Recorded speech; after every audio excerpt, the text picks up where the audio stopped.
Hey guys, welcome to Indianapolis, Indiana, and today we're at Crown Hill Cemetery, and we're going to check out the many known and notorious names that are buried here. Come along and check it out with me. Now for just a little bit of background on Crown Hill, it's placed on 555 acres, it was dedicated in 1864, and it's got over 225,000 internments here. It's just a massive cemetery, and there's a lot of interesting people buried here.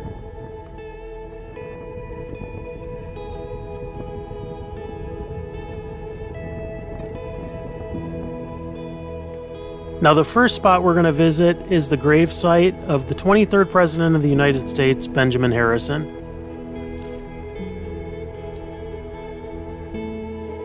And there are markers in the cemetery guiding you to the location. Now, Benjamin Harrison was an American lawyer. Not only did he serve as 23rd President of the United States, but he was also the grandson of the 9th President of the United States, William Henry Harrison, who also served the shortest term of any American president. Benjamin Harrison lived from 1833 to 1901. He was elected to the presidency in 1888, defeating incumbent Democrat Grover Cleveland in the Electoral College, despite losing the popular vote. Now, despite being ranked on the bottom list of presidents, Benjamin Harrison actually did quite a bit during his administration. He facilitated the creation of the National Forest Preserves, and 6 western states were admitted to the Union during his presidency, including North Dakota, South Dakota, Montana, Washington, Idaho, and Wyoming.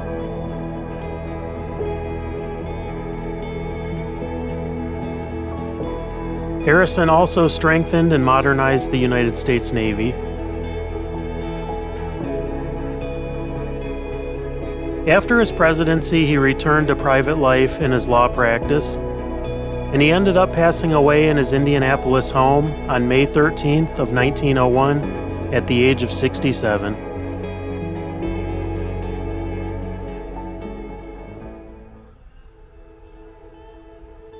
Now I'll take the camera around and show you this beautiful site.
Right here is the grave of Booth Tarkington. He lived from 1869 to 1946, and he was best known for the novels The Magnificent Ambersons and Alice Adams. He was one of 4 novelists to win the Pulitzer Prize for fiction more than once, and in the 1920s he was considered America's best living author. He also served 1 term in the Indiana House of Representatives and passed away May 19th of 1946 at the age of 76.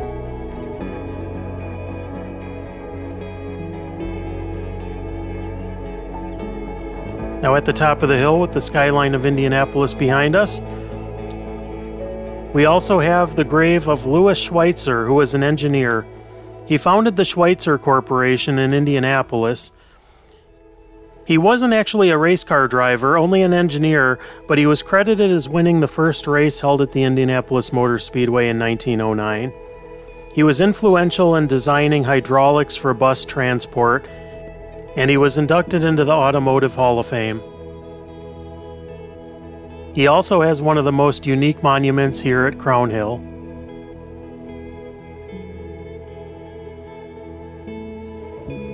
Up at the top of the hill is one of the more popular residents of Crown Hill, and that is the grave of James Whitcomb Riley. He was a writer, a poet, a best-selling author, and he was best known for Little Orphan Annie and The Raggedy Man. He started submitting poetry to newspapers and gained the endorsement of Henry Wadsworth Longfellow. By the 1890s, Riley was a best-selling author with a book of children's poems called Rhymes of Childhood. He was one of the most popular and influential people of his day.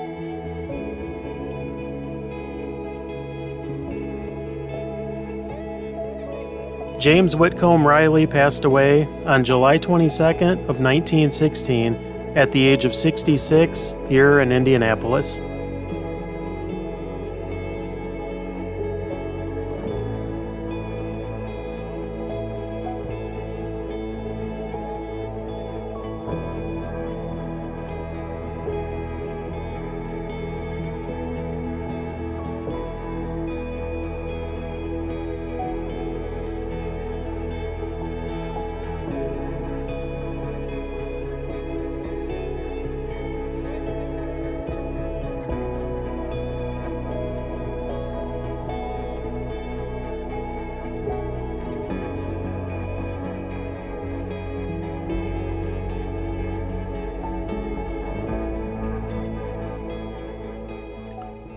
Just down the hill is the final resting place of Robert Irsay.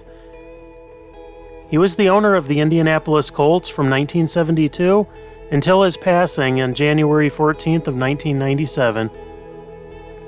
His son Jim took over ownership of the team at that time.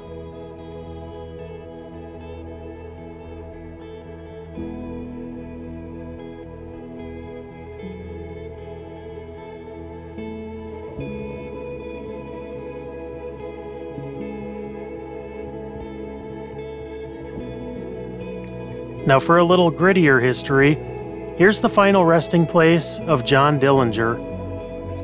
Dillinger was born in 1903 and was accused of robbing 24 banks and 4 police stations. He had a colorful personality and also kept company that ended up getting him caught. FBI closed in on him at the Biograph Theater on July 22nd of 1934 and killed him in front of the alleyway. He was 31 years old. Next, we have the final resting place of Thomas Riley Marshall. He was an American politician that served as governor of Indiana and then secured the Democratic vice presidential nomination under Woodrow Wilson. His unique brand of humor and wit also made Wilson move his office away from the White House. He served as the 28th Vice President of the United States from 1913 to 1921. Thomas Riley Marshall passed away on June 1st of 1925 at the age of 71 in Washington, D.C.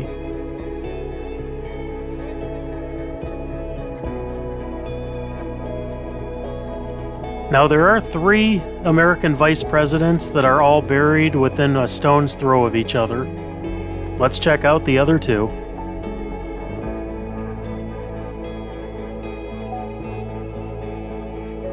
Now just over here is the final resting place of Charles Fairbanks. He was an American politician and served as a senator from Indiana from 1897 to 1905.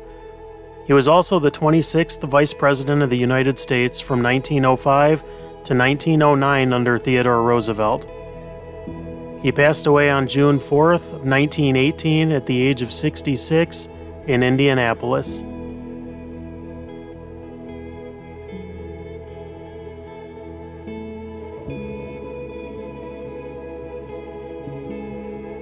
And the 3rd vice president laid to rest here is Thomas Hendricks.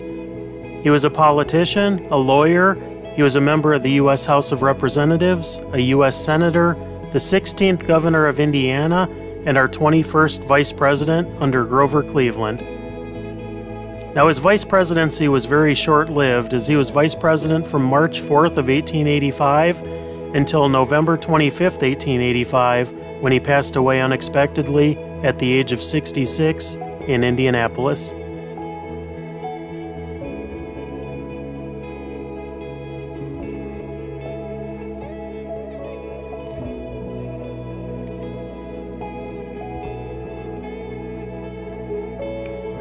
And no cemetery tour is complete without a little bit of Hollywood.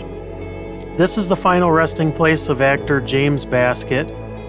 He was an actor best known for his portrayal of Uncle Remus, famously singing Zippity Doo Dah in the 1946 Disney film Song of the South. In 1948, he was given an honorary Academy Award, making him the first black male performer to receive an Oscar. He passed away July 9th of 1948 of heart failure as a complication from diabetes at the age of only 44.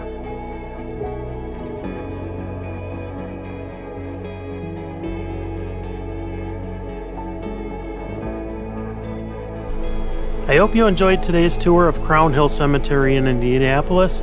If you enjoyed this, please check out my other graveyard tours and hit that subscribe button. Thanks so much for watching, guys, and have a great day.